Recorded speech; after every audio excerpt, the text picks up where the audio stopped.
अगर आपने साल 25-26 में पूरा पीएफ निकाला था और आपका टीडीएस कट गया है, जैसे यहाँ आपके सामने नज़र आ रहा है कि यहाँ पे 9,626 रुपये का टैक्स कट गया है 18 अगस्त 2025 में।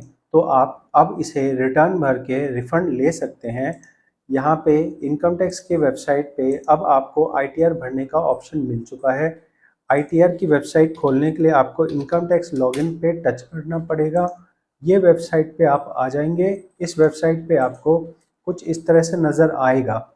तो पहले आपका ये पता होना चाहिए कि इनकम टैक्स रिटर्न भरने की तारीख जो है वो 31 जुलाई 2026 है। अगर आप लेट हो जाते हैं तो आपके पास 31 दिसंबर 2026 तक का टाइम है। ये आपको लेट फीस भरनी पड़ेगी 1000 रुपये कम से कम। उसके बाद आप रिटर्न भर पाएंगे। बिना रिटर्न भरे अगर आपका टैक्स कट गया है, जैसे मैंने आपको ये एग्जांपल दिखाया, अगर ये आदमी अपना रिटर्न नहीं भरता है, आईटीआर नहीं भरता है, तो जो इनके 9,626 रुपये है वो चले गए, वो इनकम टैक्स वाले अपने पास रख लेंगे, वो वापस नहीं करेंगे।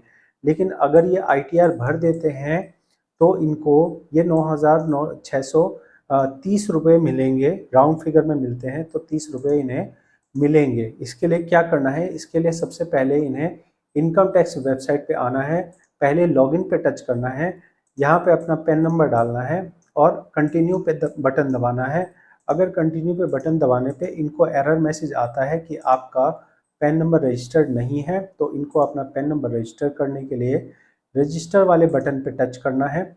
रजिस्टर कर लेना हर आदमी को चाहिए जिसका भी पैन नंबर बना है, ताकि इसके अंदर हमें बहुत सारी जानकारियाँ देखने को मिलती हैं कि आपका किसी कंपनी ने टीडीएस काट लिया, किस बैंक ने आपका कितना ब्याज दिया है, सारी जानकारी यहाँ पे इनकम टैक्स की वेबसाइट पे देखने को मिल जाती है।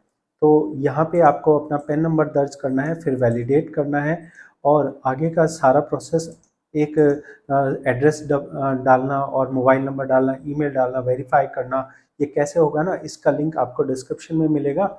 वहाँ जाके आप ये देखो कैसे बनाया जाता है। अभी के लिए मैं ये समझाना चाहता हूँ कि आपका टैक्स कट गया तो कैसे देखोगे कि कहाँ कटा है और कितना आपको नज़र आ रहा है, कैसे देखना है ये। इसके लिए लॉगिन पे टच किया हमने, उसके बाद हम यहाँ पे अपना लॉगिन टाइप करेंगे। तो यहाँ जो आपका इनकम टैक्स का आपका पैन नंबर है वही आपका आईडी होता है। तो आधार भी यहाँ लिखा हुआ है, लेकिन हम जनरली पैन कार्ड से ही लॉगिन करते हैं। यहाँ कंफर्म कर दिया। अगर आपको पासवर्ड याद ना हो तो आप फॉरगेट पासवर्ड कर लेंगे। आपका आधार ओटीपी आएगा और आपका पासवर्ड आपको वापस से बनाने का मौका लग जाएगा। अब मैं यहाँ पे अपना पासवर्ड डाल रहा हूँ और आप आईटीआर मुझसे भरवाना चाहें तो सीधे तौर पे मुझे व्हाट्सएप में कांटेक्ट कर सकते हैं, भरवा सकते हैं। हमने लॉगिन कर लिया। लॉगिन के बाद हमें क्या करना है, देखो आईटीआर भरने के लिए आपके पास बैंक आपका अपडेट होना चाहिए।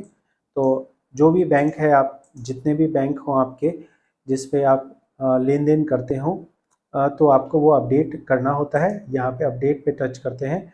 जैसे इस मेंबर का एक ही बैंक लगाया गया है, अगर हमें और बैंक लगाना है तो हम ऐड बैंक करके और जितने 10 बैंक लगाना चाहो तो 10 बैंक लगा सकते हैं, वहाँ पे कोई दिक्कत नहीं है।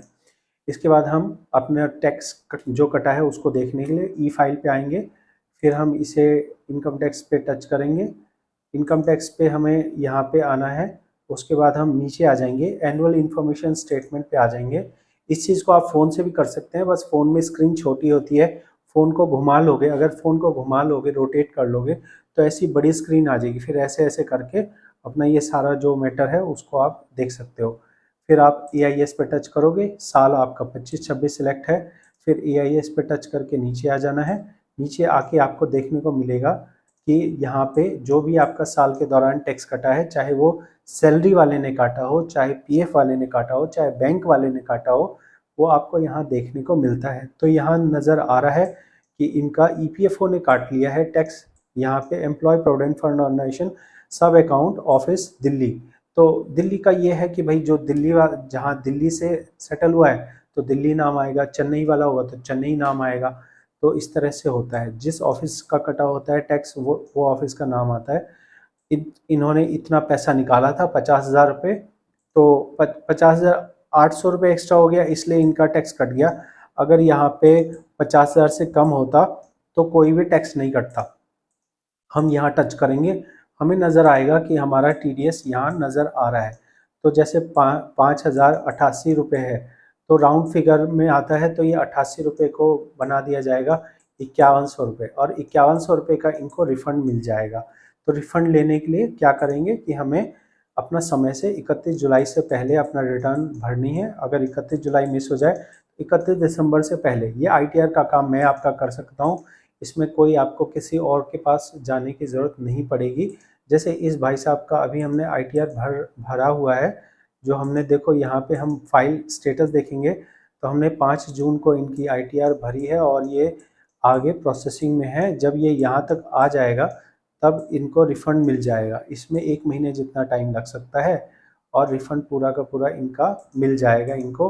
तो ऐसे ही आप अपना ज़रूर से चेक करें कि आपका टैक्स कटा है, आपको रिफ़ंड लेना चाहिए। रिफ़ंड नहीं लोगे तो सरकार के पास चला जाएगा। रिफ़ंड मिलना आपका अधिकार है, क्योंकि 12,75,000 रुपये तक की अगर आपकी आमदनी है तो आपको कोई भी टैक्स नहीं लगेगा। ये एक हम नए नियम में बता रहे हैं। न्यू टैक्स रिजीम के अंदर में 12,75,000 रुपये तक का आपको टैक्स पे कोई भी आपको देना नहीं है। तो 90% लोगों जिनका TDS कट जाता है वो लोग इसी कैटेगरी में आते हैं, जिनका टैक्स नहीं कटना चाहिए, लेकिन उनको जानकारी नहीं होती तो उनके पैसे वेस्ट हो जाते हैं, उनके पैसे डूब जाते हैं। तो लोगों के पैसे ना डूबे इसके लिए मैं आपको जानकारी दे रहा हूँ। आपका अगर TDS कट गया है तो आप भी रिटर्न भरें, और अगर किसी और का टैक्स कट गया है तो आप उसको भी ये वीडियो शेयर करें।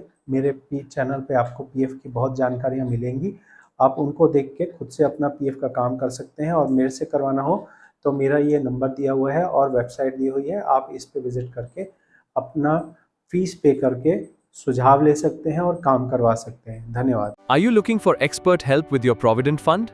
We offer full PF withdrawal, transfer, master payroll, ITR filing, and become a certified consultant with our courses.